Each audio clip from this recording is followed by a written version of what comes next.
नमस्कार प्रणाम। हम गायक मोनू मासूम आप लोग के सामने एगो तनी दहेज गीत सुनावे के चाहतानी। एगो लड़की अपना बाबूजी से कहती है कौना भाव में, भैया सुन गाना के आनंद ली। अब लाइक सब्सक्राइब जरूर करके बताइए गाना कैसन बा। लड़किया कहती है, अरे कहावा से देवये पापा 4 लाख नगदिया कारी हो। और कहावा से देवये पापा 4 लाख नगदिया कारी हो।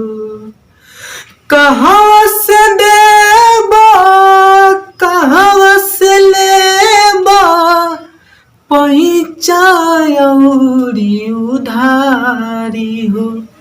और कहाँ से देबे पापा 4 लाख नगदिया कारी हो।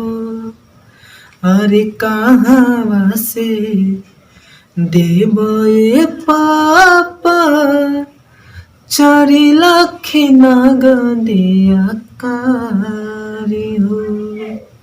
एक और गाना के भाव लगल है भोजपुरी में तनी।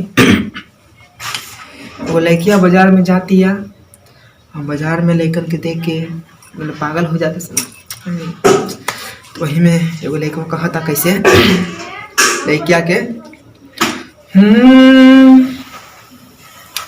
मार करवैबू बजरिया में धस गइलू सब करी नजरिया में।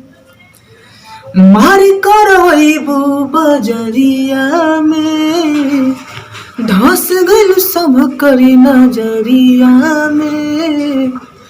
अही से जे करबुता आँखें जदि मरबुता दिला बेचारा फिसल जाई हो।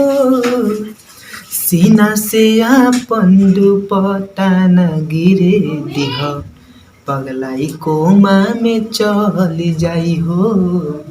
सीना से आपन दुपट्टा न गिरे दिह पगलाई कोमा में चल जाई हो। धन्यवाद प्रणाम।